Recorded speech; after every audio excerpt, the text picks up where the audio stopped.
Hey guys, Dan here. Just letting you know that I do reactions every Monday, Wednesday and Friday. I also do live streams on YouTube and Twitch every Tuesday, Thursday and Saturday. All my socials will be linked down below, and if you really want to help out the channel, there will also be a link to my Patreon. It's not much right now, but it's a start. Don't forget to like and subscribe, and now onto the video. Have a good day. Hey guys, Dan here and welcome back to another video and another reaction. Today we're going to be reacting to ranking every spy weapon in MvM. This is a video made by Wheezy TF2, so be sure to give a like to Wheezy on the original video because this is the 9th video of the series that we are reacting to and the final episode of the series. So really, give him a like, and if you can, leave a like on this video, subscribe, leave a comment, and maybe you can also share the video. You can go to the YouTube on the tabs and see if I got anything new coming out. This is the second video coming out today, and maybe you can join us in our live streams that happen every Tuesday, Thursday, and also Saturday. I have one more thing to get out of the way before we go, and that is our top picks for which one is going to be the best weapon for spy. So going at it, I think that the first weapon on the first slot, the best weapon for the first slot will be the Diamondback. I do not know if sappers also give you crits when you sap the robots, but I presume that they do. I also will consider the Dead Ringer as the best watch and the kunai as the best knife. And then lastly, the normal sapper, because let's agree that the secondary sapper that we can have very bad. So now, without any further ado, but hoping that you guys are doing good because you guys are amazing, let's go. What are spies' best and worst weapons in MvM? Well, it's finally time we wrap this series up with the final MvM tier list. Ooh, same rules as always. nice Australian. This is a 2 cities tier list. It's being made under the context of a solo queuing player, and each weapon is ranked within the respective weapon It must be so annoying that you need to keep running around the robot just to try to connect the backstab. There are subtle differences. Realistically, they're too similar for me to give a damn about differentiating them. I also have to admit that, like most of you, spy is the class I have the least experience with in MvM. Especially in 2 cities where his viability is less than that of expert. I have zero experience in MvM with spy. I think I understand enough at this point to give my full thoughts. Alright, at long last, let's wrap it up. Let's go.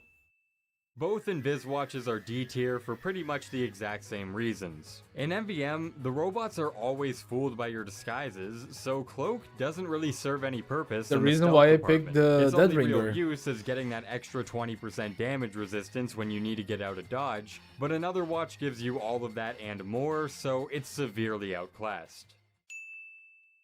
Yeah, the Enforcer is terrible. Draw is that extra 20% more damage on your first shot. You're never gonna be using the first the pistol instead of the knife as much. Disguises are very effective against the robots, so if you're not actively stabbing, you'll want that metal character portrait at all times. So giving that up for a bit more damage on one shot just isn't worth it. Even in moments where Enforcer really needs a buff. The area and a tank is in play, its slower firing speed and lack of critical hits make it far worse in that area as well. It's clearly meant to be a finisher weapon, something that can pick a stray robot off that has low health, but other revolvers do that. Other classes will do that better. Yeah, Eternal Reward. The Your Eternal Reward would be extremely broken because its typical instant disguise on backstab mechanic would It would work if the robot would not notice you as an enemy if you got a backstab chain. And you know what? Valve agreed with that because they added a delay to disguising after a stab, which neuters the safety you would normally get. Now, you have all the downsides of faster cloak drain and slower walk speed when stabbing low mobility classes with none of the benefits. But the big issue is that if you miss even one backstab, you need to either consume your entire cloak meter if you want to redisguise, or attempt to stab without one, which isn't the brightest idea. You often trade your on-the-fly escape tool just to get your default disguise ability back. If my Eternal Reward was shit, this weapon would fit the bill. The Ambassador fulfills a similar niche to the Enforcer, mainly used as a one-shot finisher tool against singular, low-health robots. Headshots it's much sometimes better are not easy to get. With the only determining factor in getting the damage increase being the spy player's ability to land headshots. However, picking off enemies with your revolver is rarely used in MvM.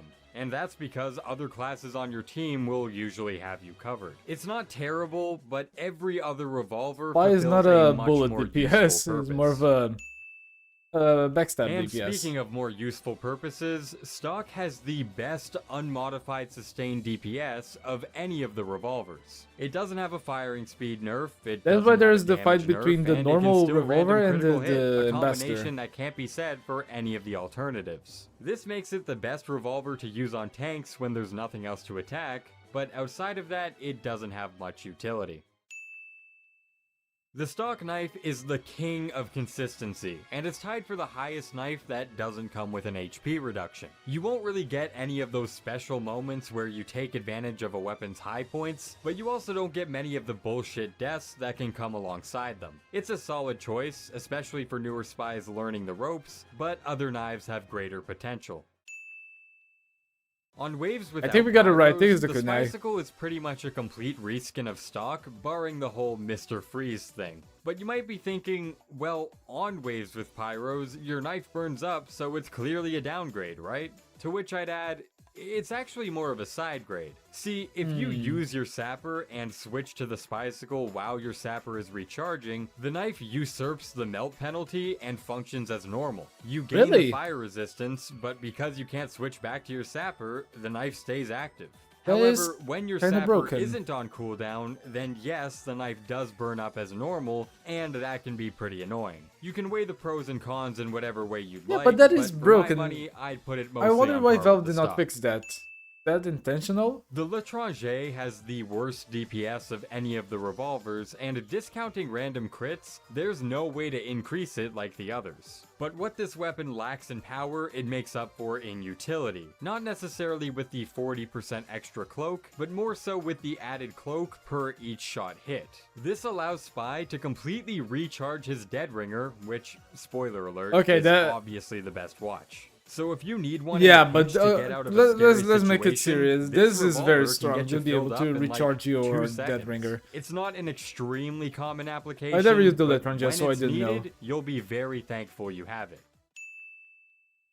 This one might actually be a bit controversial because I see a fair bit of people say that the kunai is the best knife. Every single small robot in the game is your own personalized health pack just waiting to be leached. And with how effective disguises are, you're there's almost guaranteed to get that overkill. The one like is the Italian knife that gives you a speed boost. Goes in for chain stabs in the small window he's able to, and helps retreat with less risk of death when he needs to get out of there. The big drawback of this weapon is you start off with only 70 HP, but in MvM this is hardly a deterrence beyond some occasional unlucky moments. You'll pretty much always get that first stab without issue, and you can usually carry that momentum with you over the course of a game. The only thing really holding this weapon back is that in moments where you don't have the overheal and no small robots are on the field, the kunai leaves you the most vulnerable of any knife in the game because there aren't any opportunities to get that added survivability. But that's a pretty rare occurrence. In every other situation, it's a great knife.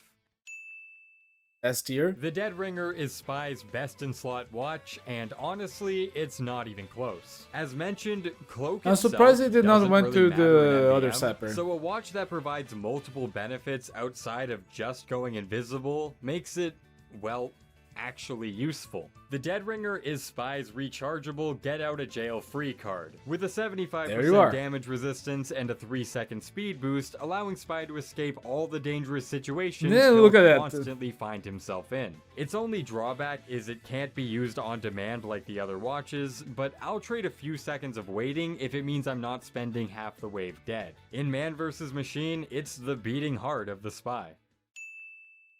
I got the diamond back correctly. Are pretty damn good. You know what makes them even better? When you get them for free.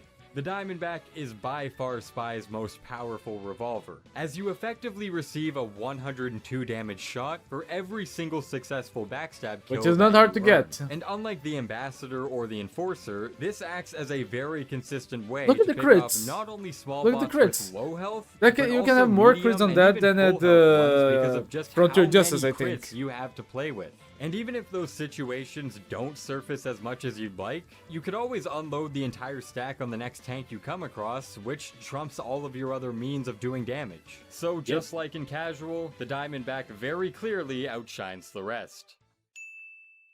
The Big Earner, I totally forgot about it. I believe the Big Earner is Spy's best knife because both of its benefits are incredibly useful inside of MvM. The added speed boost allows you to connect chain stabs more easily, lets you consistently strafe stab around the giants, and aids in pivotal escapes without the use of a dead ringer. You can debate the tankiness of the kunai versus the evasiveness of the Big Earner and which one leads to better survivability, but ultimately both are great at keeping you alive. But where the Big Earner outshines the kunai and the other knives is the ability to play more aggressively with less risk. The Spy can oftentimes play too fast for his dead ringer to keep up, which requires either waiting for it to recharge before rushing in, or jumping into the fray anyways without that added safety net. The Big Earner mitigates this issue a lot, allowing you to have your dead ringer active way more often. And not only that, although I've neglected to mention Money Spy till this point, I think it goes without saying that greater mobility helps a lot on that front. Swear by the kunai all you want, but for me, the Big Earner definitely takes the top spot. And that's it. We're done. I would say I totally forgot about the Big Earner, but yeah, I think he made some solid points about it. I still think that the kunai would be the best one to go, mainly because the way that the robots work and depending on the wave, since we have so many explosive classes, it's good to be a little bit more tanky. But yeah, I guess it is a very, very solid challenge to the kunai.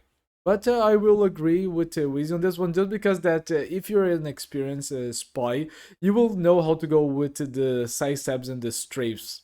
That is something that I very much have a difficult on doing so when I play spy. So much so that I never play spy basically when it's to try to kunai someone or to stab someone. I just go with the revolver most of the times. But yeah, so that was a very solid statement to put the Big Earner up there.